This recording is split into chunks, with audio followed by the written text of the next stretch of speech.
Jai Hind,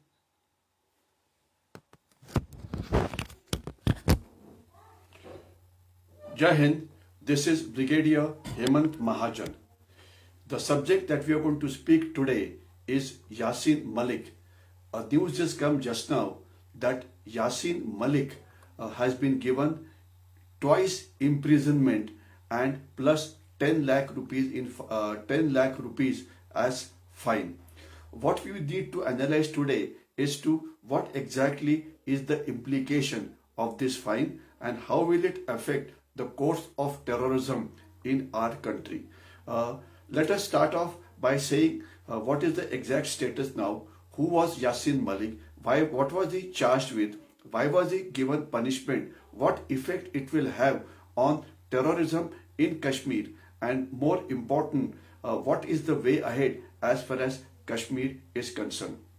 Yasin Malik called himself a separatist. Some people in the media called him separatist, but he was a terrorist and he was the original founder of a front called Jammu Kashmir Liberation Front, which wanted to liberate Kashmir not only from India but also from Pakistan. And he was involved into number of terrorist activities, and the most important was that at the Air Force station in Avantipur, he carried out a terror attack in which 5 Air Force personnel were killed. The case against him started thereafter, but it was never progressed very seriously because initially it was thought that Yasin Malik is a peace-loving person. He is an important member of the Hurriyat Conference. If you give him good treatment, possibly he will contest elections and he will take part in the peace process that will follow. But this was not to be. The Hurriyat Conference and Yasin Malik was given a long rope. No action was taken against him. But it was only after 2014, it was only after removal of Article 370 that the security forces and the government started targeting the Hurriyat Conference. What is the importance of Hurriyat Conference?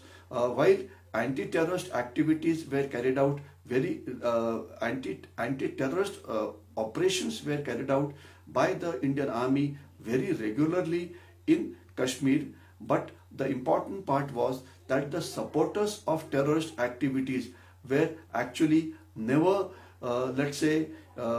never punished. Now, who are the supporters? Who are the front organizations? What exactly do they do? Remember, terrorism requires a lot of supporters. Supporters give them financial aid, give them mental and emotional support, help them to hide, help and finance their terror activities, help the terrorists whose families get remain afterwards when a terrorist is killed, etc. So a terrorist requires a lot of front organizations, and Hurriyat Conference was the most important front organizations providing material support, providing financial support. Now, where were they getting this financial support, etc. from? The financial support comes from many places. I repeat, many places. Firstly, it comes from Pakistan. It comes from Pakistan's intelligence agency, ISI. It comes from some Muslim countries like Saudi Arabia. It used to come regularly from Syria, Libya, etc. But now they are in doldrum. It comes from many charity organizations in the Islamic world. It comes because of extortion, etc. Money comes by many methods. But what is important is you require a conduit from where this money can be transferred to the terrorist so that they can carry out their activities. This is exactly what the Hurriyat Conference was doing, and Yasin Malik was an important member of this organization. Now, what is important is that why didn't the earlier governments act up against it? The simple reason was they were advised by their so-called Kashmir study groups, etc., that you should follow a soft line on Hurriyat Conference, and someday Hurriyat Conference will realize that what they are doing wrong, and therefore they will follow the path of peace. This method was followed till about 2014, but after the change of government, this method was stopped because it was realized that even after trying for so long, there was no question, there was nobody from the Hurriyat conference who wanted to follow a path of peace. They were totally under the control of Pakistan and Pakistan's intelligence agency, ISI. So therefore, the National Investigation Agency sprung into action. It collected proof of having taken part in terror activities, of having supported terrorism by financial support, etc. over a period of time. And slowly and steadily, most of the leaders of the Hurriyat conference were put in jail because they had taken part in supporting terrorism. In fact, a large number of cases are still today going on in the various courts that are there.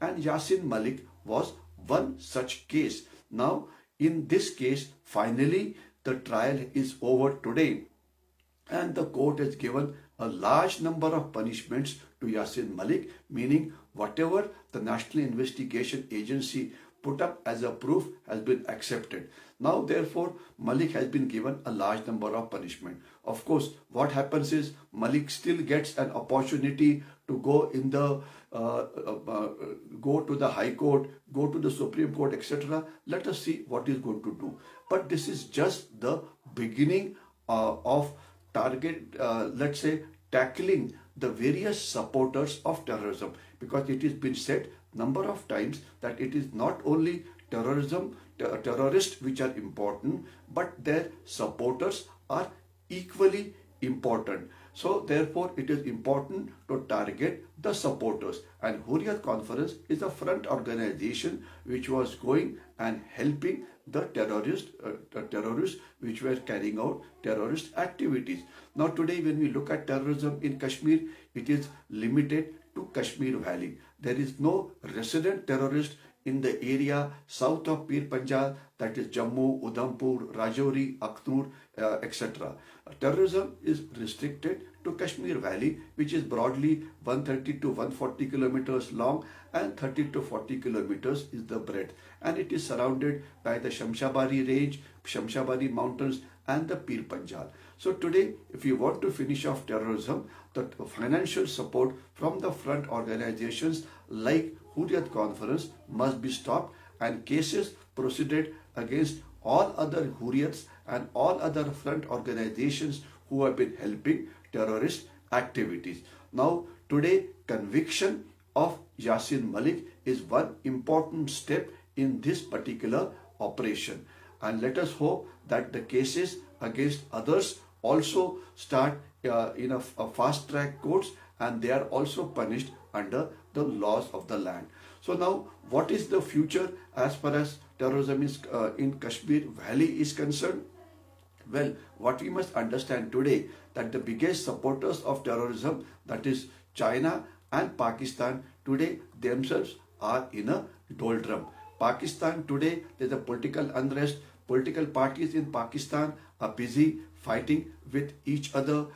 Imran Khan is today leading a long march against the government. Shahbaz Sharif is got caught into economic problems. Not only that, the number of terror attacks in Pakistan has increased drastically. Every second day, there are reports that various targets, especially the Chinese in Pakistan, get attacked. The Chinese working on the China-Pakistan economic corridor get attacked. So much that there are more than 2 divisions of the Pakistani army which is providing protection to China-Pakistan economic corridor, which is about 4,500 kilometers long, and it passes through Sindh and Balochistan, going through the Pakistani occupied Jammu and Kashmir, and it finally joins China in the Xinjiang province of China.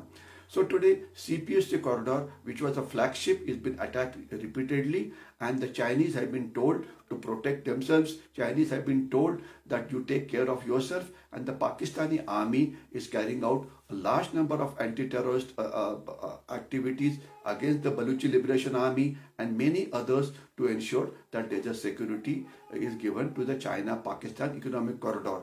Not only this, what is important is today the Pakistani army is constructing a fence, I repeat, fence of like the one that India is constructed on the line of control between India and Pakistan. So now they are doing it on the Durand line. However, this fence will take some time to get ready. And in any case, Tehreek-e-Taliban Pakistan, which is a terrorist organization based in Afghanistan, regularly attacks security forces in Pakistan.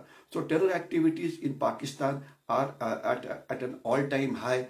As far as the economics is concerned, today, while the Indian government reduced the cost of petrol and diesel in our country, the petrol became cheaper by 7.5 rupees, diesel by about 9 rupees and some such figures. But today, what has happened is petrol has reached one of the highest ever rise in Pakistan. Pakistani educated lot is leaving Pakistan. No industrial activity is taking place in Pakistan. Inflation has reached all-time high. Pakistan is not able to repay the loan that it has taken from China. So CPUC corridor is under doldrums. Not only that, today there's the electricity shortage in Pakistan because most of the electricity which is generated along the CPUC corridor by the Chinese by using dirty energy like coal, etc., they are not willing to produce any energy simply because the reason is that Pakistan is unable to pay for the costly electricity which is prepared, which is manufactured by using coal, which comes from China, etc. So therefore, Pakistan faces very severe problems. So while on the other hand, as far as our Jammu and Kashmir is concerned, a lot of positive developments are taking place there. I'll just mention few of them. While the terror attacks will continue, the terrorists in Kashmir Valley will continue to target soft targets like Rahul Bhatt, a Kashmiri Pandit, was killed few days back. In fact, in today's newspaper, there's a report that a Kashmiri policeman was killed and his 7-year-old daughter was injured. This will continue because they are soft targets. This policeman was killed when he was in civil clothes going with his daughter and trying to buy something in the market, and he was attacked with a pistol. Now soft targets like policemen on leave, policemen in civil dresses, or Kashmiri Pandits or so-called supporters of Indian government will continue, and we need to ensure that these are stopped as early as possible. But protecting all soft targets is not easy, so it is going to be a long haul as far as eliminating remainder 200 to 250 terrorists in Kashmir Valley is concerned. But terrorism in Kashmir is definitely at a all-time low. That is an important issue that we need to understand. And also it is at this time that today there's a heat wave in India. The temperatures in India has dropped down, has increased to such a high that everybody wants to use his AC and coolers and whatnot. This is also the time when a large number of terrorists have gone toward the mountains. And today I was reading a figure given in newspapers that on the Srinagar airport, every day 90 to 95 flights are landing. Today, tourists in Kashmir Valley has increased so much that there is no place in the hotels. The hotels are booked for next 6 months. There is no place in the shikaras, that kind of a thing. So tourism is at an all-time high. The Amarnath Yatra is going to start in a short while. This will provide lot of employment opportunities to the people of Jammu and Kashmir because the devotees who go for Amarnath Yatra require help in terms of restaurants, require horses for older people to go up. Then they stay there for a few days, pump in lot of money into the economy of Jammu and Kashmir. So tourism is at an all-time high. Not only that, the horticulture in Jammu and Kashmir is prospering. A lot of apples get exported to the rest of the country, etc. The infrastructure in Jammu and Kashmir is improving at a very fast speed. We are going to have a 12-month, 365 days communication as far as Ladakh is concerned, today the route to Ladakh goes via Zozila Pass, which gets closed for nearly 6 to 7 months in a year. That will possibly end in by 2023, when we will have an all-weather route via the Zozila tunnel, which will take everybody, the armed forces, the local people, the tourists, etc., to Leh Ladakh throughout the year. Also, another axis is opening up from, has already opened up from Himachal Pradesh. What we must understand is that today Leh can be reached from Pathankot in barely 12 hours. In fact, if you go by a taxi, you hire a taxi, you can reach as early as in 8 hours. Earlier, we used to take 7 to 8 days to reach Ladakh.